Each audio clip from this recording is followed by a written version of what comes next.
A mere 5 weeks and 3 days from today, an exceedingly rare solar system event will be visible from Earth, should the minor weather gods smile upon us.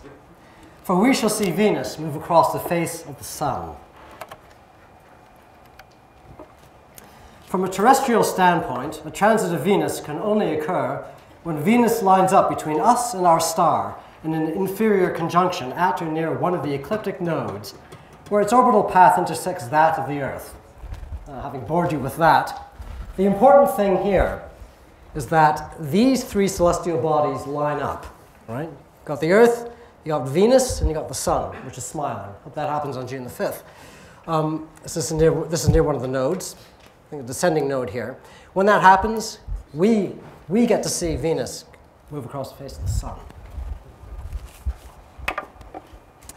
This happens infrequently but periodically, dependent as it is upon the different orbital inclinations of the planets and the different lengths of their respective sidereal periods. Modern transit science was born in a period partial to periodicities. Observers could find them in architecture, literature, and dance, as well as in the watchwork of the heavens. Yet the recurrent pattern of transits strikes us as odder than any bizarrely effective Baroque dance choreography. Transits happen in pairs 8 years apart, separated from the next pair by 105.5 years, and separated from the pair after that by 121.5 years, and so on. In the heroic age of scientific exploration, the chief scientific utility of that dance was in determining the distance of the Earth from the Sun in terrestrial measure, and from that cosmic foothold out to the Empyrean and beyond.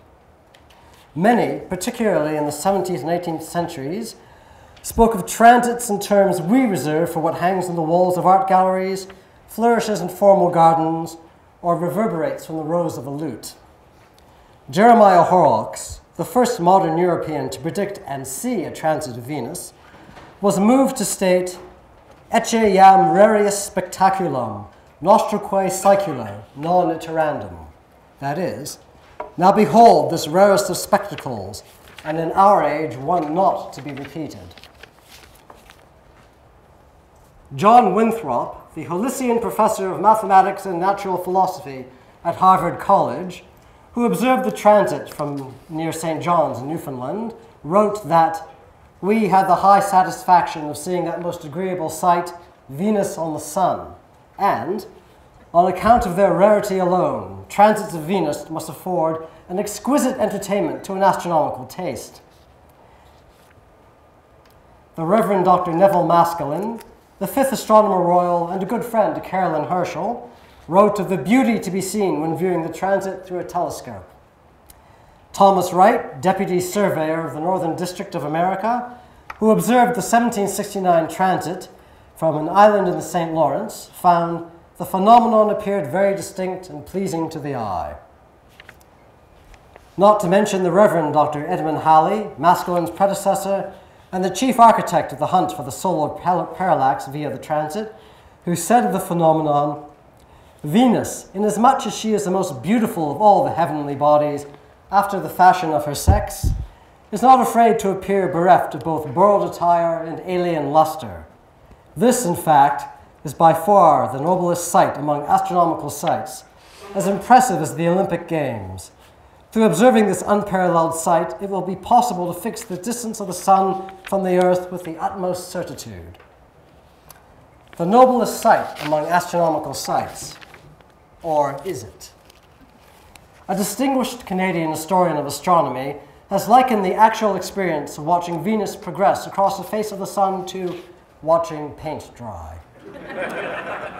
Noticing the large crowd which lined up to witness the 2004 transit from Sydney Observatory, one 17-year-old visitor told a local newspaper that it's a pretty big turnout for a dot. So who's right about the transit? Horrocks, Halley, and Herschel's friend, or the unimpressed teenager and the jaded historian? If truth be told, they are all of them right. The reason for this lies in the nature of our relationship to the transit. That is, in our individual relationships to the transit. Put in the simplest of modern terms, the transit of Venus is an interactive event. the quality of your individual experience of the transit depends entirely on how you fashion that experience before, during, and after June 5th. Each of you chooses the tweets you follow, the apps you download, the photos you upload, the profiles you create, and the friends you select, just as you curate the digital music and videos you wear on your persons. Your social media presence is created out of sources combined and recombined, drawn from hither and yon. The transit is no different, and today you find yourself here.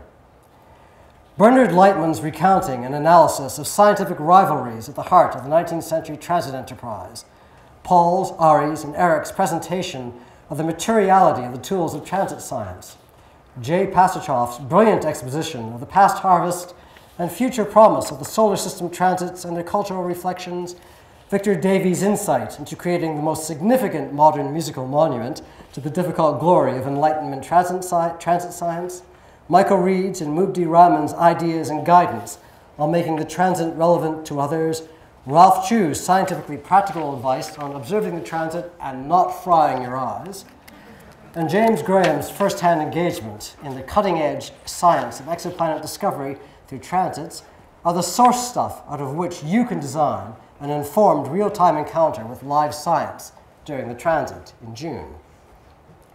In the memory's eye and the ear of each of us, we can mix our own images and sounds into a powerful, elusive, and alive commentary on the transit as it happens. There are worlds new to each of us to be perceived through this, and you won't know what they are till sunset in early June. New worlds were perceived by our predecessors in the transit enterprise. I will touch on a few of them in the time remaining, as well as on one which curiously seems not to have dawned. Transit expeditions were not limited to harvesting data from Venus on the Sun. Other types of astronomical observations normally ensued, and natural philosophy was also a major beneficiary of the journeys.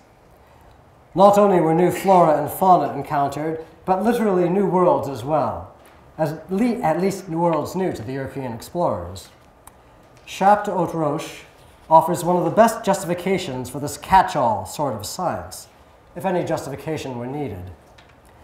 Whoever considers the prodigious extent of a passage of several thousand leagues and reflects that one unlucky moment, the smallest intervening cloud, might in one day defeat all our hopes pinned on the transit and render fruitless so much toil and expense, will not wonder at my taking these precautions to draw other advantages from this voyage. That in case we should be so unfortunate as to fail in our main purpose, we might in some measure make amends to the learned world for this loss. Astronomy, geography, physics, and natural history were the objects I propose. This made scientific, moral, and economic sense. The best known examples today are from the expedition work of Joseph Banks, Daniel Solander, and Hermes Spuring on Cook's voyage before, during, and after observing the 1769 transit from Fort Venus on Tahiti. Much was collected, much was published, and much was forgotten, wasted, and lost in the effort, but such is the nature of things. A few national collections, I should say royal collections, benefited directly, and others gained specimens from absorbing private collections which in time became royal and therefore national. Similar efforts of collecting and documenting were followed by the scientific teams in 1874 and 1882, for Chape's justification was as valid under Queen Victoria, Kaiser Wilhelm, and the Third Republic as it was in the century before. Canada, which in its wisdom sent no overseas expeditions to observe either 19th century transit, justly reaped none of the material rewards in the shape of colorful and exotic specimens. In the 18th century, it was not uncommon for the figure whom we would now call the lead scientist to publish at least two reports, one devoted to the astronomical results of the expedition, and the other a more substantial narrative presenting hydrographic, geographic, geological, meteorological, botanical, biological, and ethnographical data in a pleasantly easy narrative. These are often prime sources of information on what is now termed the colonialism of the expeditions. The term is fraught, but its investigation is not without interest and use if pursued with sense, provided one avoids populating one's colonial world with two-dimensional characters and straw men. Any assumption that white European scientists were all power-hungry materialists, glad to be the unwitting cogs in the imperial machinery, blindly exploiting the virtuous and powerless non-white, non-European peoples, makes victims of everybody. Native peoples weren't stupid. Faced with what they were faced with, they were quite capable of exploiting colonial technologies and information to their own advantage. Jeremiah Horrocks, whom we met at the outset, had very unflattering things to say about Native Americans. But unlike those who took part in overseas transit expeditions in the 18th century, this 17th century youth had never actually met anyone from North America or South America. He populated his poetic world of transit science with pasteboard allegories, incapable of carrying the range of capabilities and emotions of real people. Horrocks seems to have been annoyed that more of the 1639 transit was visible to people in the New World than to those in the Old. But America, Venus, what riches dost thou squander on unworthy regions? Let these barbarians keep their precious metals to themselves.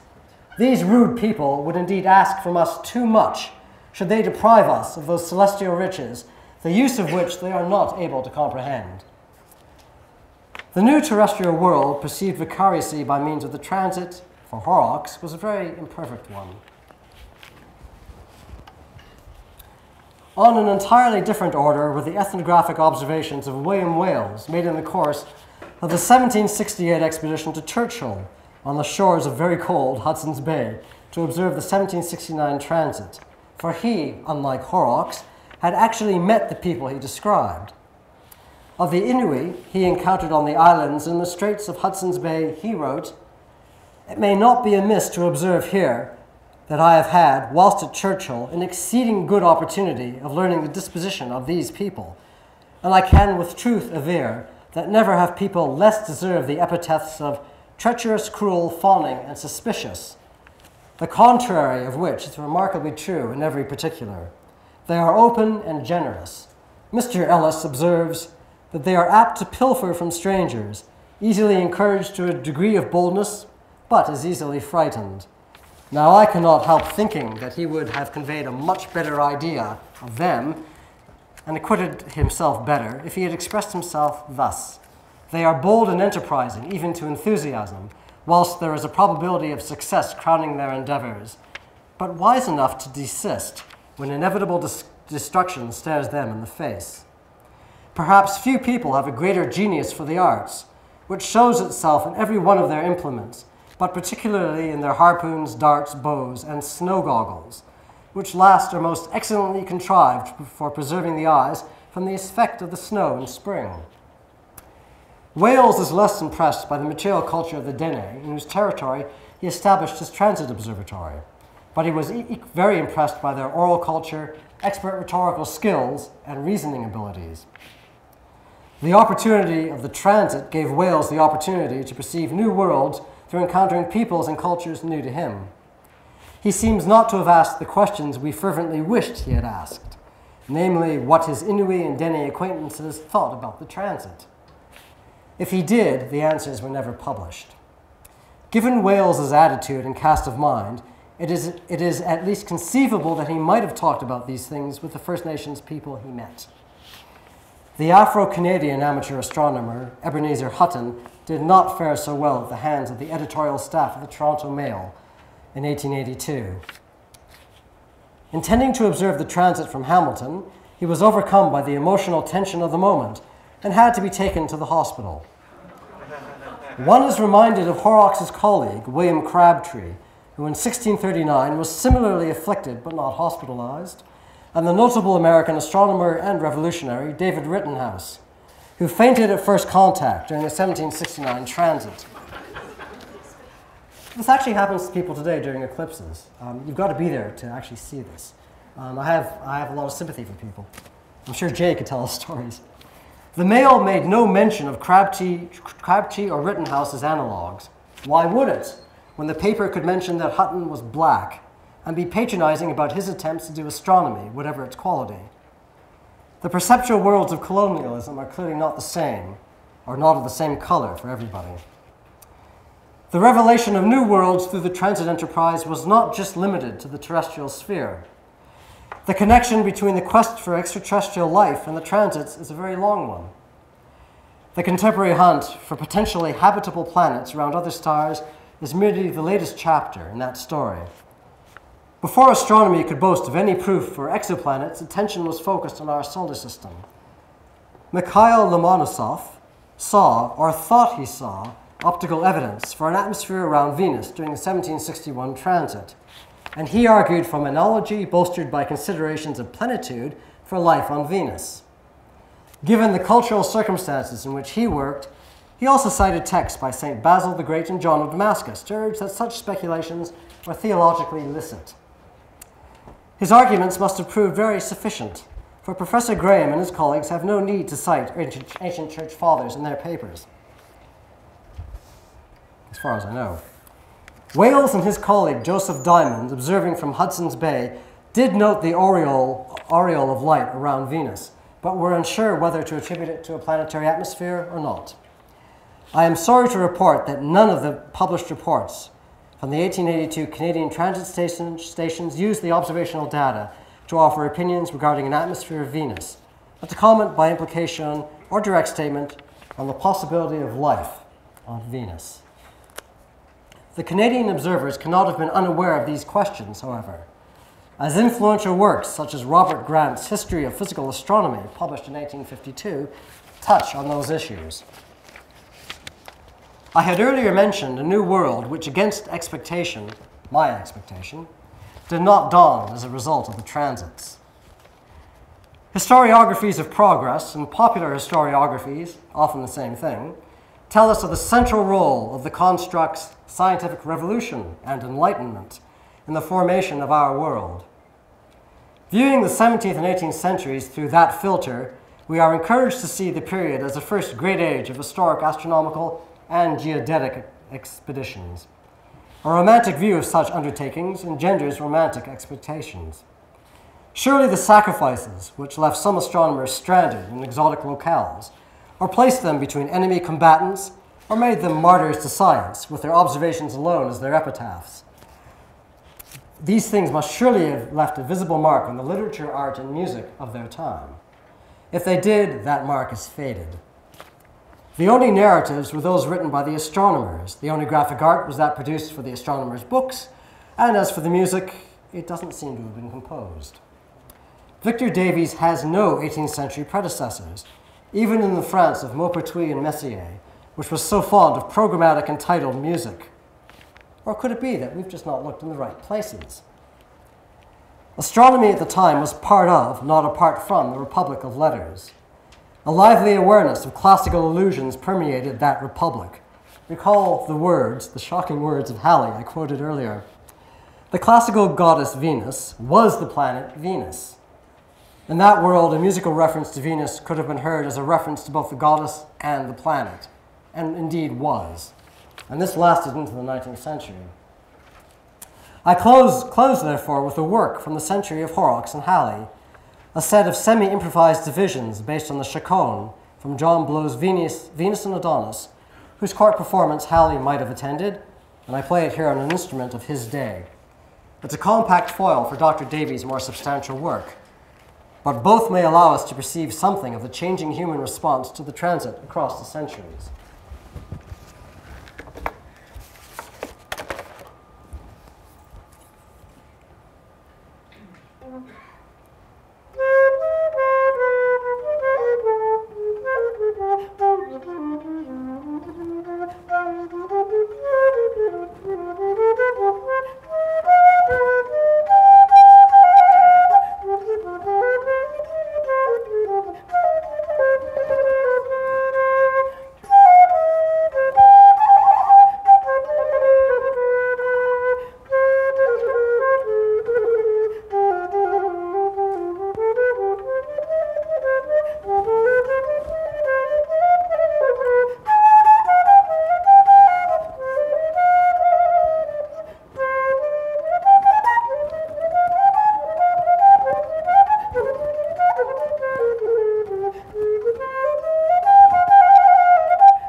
5 minutes. Anyone would like to ask Randall some questions? Yes, you did. Excellent. Thank you for that. Any questions about any of what Randall has presented us with from the beginning? Yes. Jay? I just want to praise the drawings. Are these your original drawings? Yes, unfortunately. You're going to let me have copies of them, I hope? Yes. What happened is, yes, this is a reflection of my misspent youth and education. Trained as a codecologist, so early communications technology, pre-1500. And I thought what I'd do was I'd actually learn the graphic techniques that the scribes would have used at the time. And so it gave me these skills. So I'm going through a source, and if there's something that didn't survive, and I want an image, I created it. So they're just pastiches. This is, as you can see, this is bits of Hudson's Bay. This is where Wales and Diamond had their observatory. Why did they go there? They went there. You know this better than I do. Well, not like in an eclipse, you have to be in a path, but for the transit of Venus, you have a wide range of places. So why did they go? Well, they went there. The theorists of the transit, people like Halley and various of the French theorists, what you needed was places where there'd be the greatest difference in time. This is the important thing. You've got these chords across the sun, and the length of that chord depends on where you are on the Earth. And so that's why that's why astronomers ended up being sent to places in the middle of bloody nowhere, at great risk to themselves. One of those places was northern Canada. And William Wales, who got sent there, specifically asked to be sent to a warm climate. And in one of his published accounts, by the way, we have one of the originals in his handwriting at the Thomas Fisher Library of his account there. Anyways, I'm digressing. In one of his accounts, it was so cold in the winter of the transit, up there in Hudson's Bay, that they would wake up in the morning and their bedclothes would be frozen, actually blocks of ice. They would measure how cold it was by taking brandy outside in a container and seeing how long it took to freeze. A bit of a waste of brandy, I suppose. What else is going to? Oh yeah, this is reconstruction. They took a portable observatory with them, and this is my reconstruction of it. I don't think any. It was designed by Smeaton, who's often considered the father of civil engineering. I made it out of wood. I based it on some images of his later observatories, which do survive. So it's possible they had a observe and freeze in that. I'm full of admiration for these people, able to do these. Given their equipment and the air ranges of what they were using, the accuracy they could achieve with that equipment in conditions that we would find hellish. It just it fills me with admiration. And it seems as a rite of passage for an astronomer in the 18th century, if you wanted to get into your local Academy of Sciences, it was advisable for you to go on one of these expeditions. Now, some people had it easy. Jerome Lalonde just went to Prussia for the transit, and that was sufficient. Any other questions? When you talk about difficulties of getting there and difficulties of the climate and the people and whatnot, did anybody go blind? Not that I'm aware of. No, I mean they took their version of the precautions we take. There's even I should have sent this to Ralph. I came across an 18th century account meant for common educated people of the precautions they should take to protect their eyes in viewing the transit. It amounts to pretty much the same advice Ralph is going to give you later. What they would, don't look directly. Even if you got clouds, you probably shouldn't. If it's low on the horizon, you probably shouldn't do that. Make your own filters. What people would do is they take glass, common glass, and they would smoke it. Now I've been told that this actually works all right, but the problem is, of course, the filtering layer you put on rubs off very easily. So you should do the smoking of your glass shortly before you're going to use it for transits and I'd be very interested in in how well that technology works. The other thing that interests me is for the professional astronomers and their Gregorian telescopes, they appear to have used the same technology, so common glass, not optical quality glass, but common glass for the filters. Now, if you look at the stuff that survives, a lot of the common glass, 18th century, if you visit a surviving 18th century house that has glass, or a museum that has this stuff, there's a lot of striations and bubbles in these things. How would that affect their observations? You know, I've no answer for that. I'm not aware of any artifacts of any surviving 18th century solar filters. It would be nice if some actually survived. Of course, their filtering material would have rubbed off. We have an ivory solar filter. Someone has donated to Williams College in memory of the deceased son a collection of solar filters. And the oldest is 7. It has printed instructions about how to observe the solar eclipse of 1793. We've got to publish that. What is the filtering material? I mean, I was just saying I'm annoyed that I didn't bring it to give to Ralph. Good heavens. Across the border. And I'm not sure So whether this is original. Certainly the ivory frame is original. Yeah. But Oh, right. We can definitely Yes. have this discussion. What is Mike? Yeah, great. Any other questions? Yes.